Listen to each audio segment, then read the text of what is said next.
부동산 하는 마라톤맨 어반몽땅 부동산 이봉주입니다. 오늘은 세종시 최초이자 세종시 유일한 지식산업센터 대명밸리온의 준공이 임박했다고 해서 현장에 다녀왔습니다. 지식산업센터는 예전에 아파트형 공장이라고 불리다가 산업구조 변화와 더불어 IT 산업과 지식산업을 수용할 수 있도록 지식산업센터로 개칭되었습니다. 오늘 현장 모습입니다.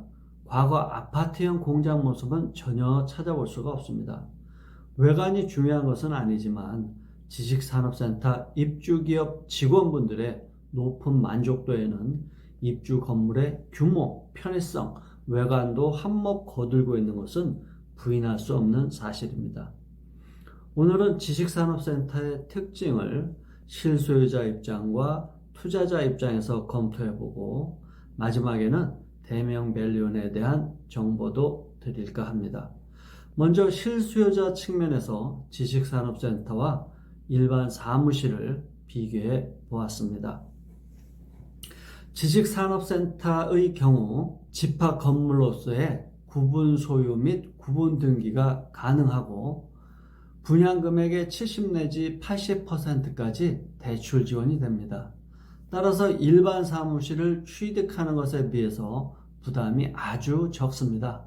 또한 실수요자와 투자자가 많아서 황금성 측면에도 유리합니다. 게다가 지식산업센터 취득 시에는 취등록세 50%, 재산세 37.5%의 감면 혜택이 있지만 일반 사무실 취득 시엔 세제 혜택이 없습니다. 그리고 지식산업센터는 아파트와 마찬가지로 입주사들의 권익을 위한 입주자 운영의 시스템도 갖춰져 있고 관리 인력의 전문성도 개별 빌딩 관리사무소에 비할 바가 아닙니다. 관리비도 지식산업센터의 경우 평당 3,000원에서 5,000원 정도인데 반해서 개별 빌딩의 관리비는 평당 10,000원에서 30,000원으로 엄청난 차이가 납니다. 지식산업센터는 첨단 제조업, 지식산업, 정보통신업, 벤처 등 입주 허용 업종이 제한되므로 업종 간 비즈니스 네트워크 효과도 누릴 수가 있습니다. 또한 앞서 말씀드린 것과 비슷한 맥락으로 지식산업센터의 외관, 규모, 편리성 덕분에 근로자의 만족도도 매우 높아 인력 수급이 용이하다는 장점도 있습니다. 다음은 투자자 관점에서 수익형 부동산으로서의 지식산업센터 특징에 대해서 살펴보겠습니다.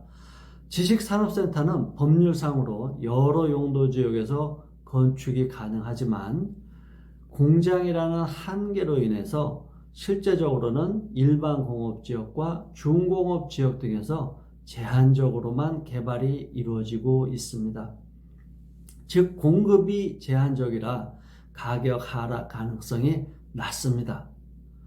주요 지식산업센터의 평균 분양가 및 매매가격 현황은 화면에서 비교해보면 확실하게 알 수가 있습니다. 또한 입주자 변동이 적은 안정적 수익형 부동산입니다. 기업이 이전을 할 경우에는 딸린 직원들의 출퇴근 편의성과 반발까지 고려해서 이전을 결정하게 됩니다. 쉽게 입지를 변경할 수 없는 특성이 있습니다. 따라서 지식산업센터 임대사업자는 공실에 대한 공포 없이 장기 임대를 통해 안정적 수익을 창출할 수 있습니다. 또 다른 특징은 지식산업센터는 자녀 증여용으로도 최고의 부동산입니다. 첫째, 매입 시에 자금 조달 계획서를 제출하지 않습니다. 둘째, 대출이 분양금액의 80%까지 가능하므로 부담부 증여를 수월하게 할 수가 있습니다. 셋째, 다달이 소득이 발생합니다. 훗날 지식산업센터를 매도해서 그 자금으로 주택을 사주는 경우에 주택은 지식산업센터를 매도한 자금으로 구입을 했고 지식산업센터는 융자를 받아서 샀으며 융자 상환은 다달이 들어오는 임대료로 상환한 것으로 논리가 구성됩니다. 지식산업센터의 투자 및 매수 시점에 대해서도 말씀드리겠습니다. 단기 및 소액 투자 성향이라면 분양받은 후 잔금 치르기 전에 분양권을 전매하는 방식으로 투자하시는 것이 좋습니다. 분양 시에는 분양가의 10%인 계약금만 있으면 됩니다. 분양을 받고 입주 때까지의 공사기간은 평균 2년 걸리는데 그 사이 중도금은 무이자로 융자가 되고 분양권에는 프리미엄이 붙습니다.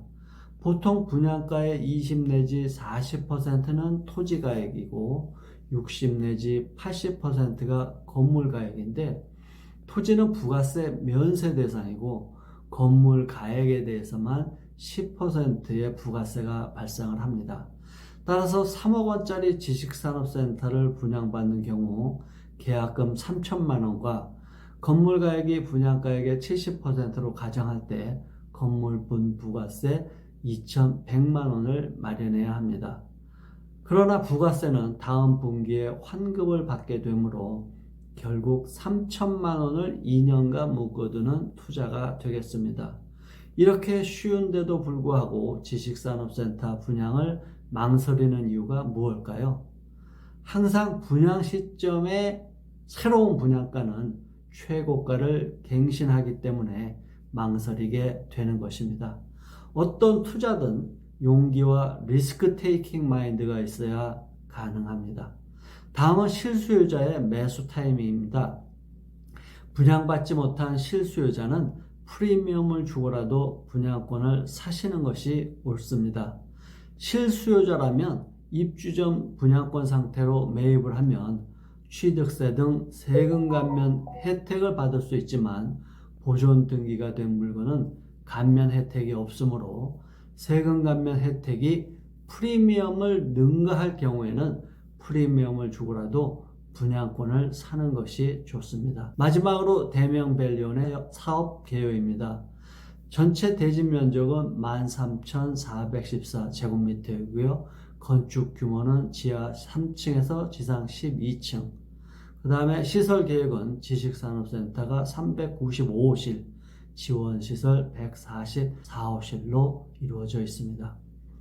대명밸리온은 세종 테크밸리 핵심 위치인 4-2 생활권에 위치하며 첨단 복합 의료산업의 5 생활권과 첨단 지식 기반의 6 생활권과 연계된 산학연 네트워크 중심지에 있습니다. 또한 고속도로와 KTX 등 뛰어난 광역 이동망으로 수도권 1시간, 전국 2시간 내 근접이 가능하고 BRT로 세종시 권역 내 이동 및 접근 편리성을 갖추고 있습니다.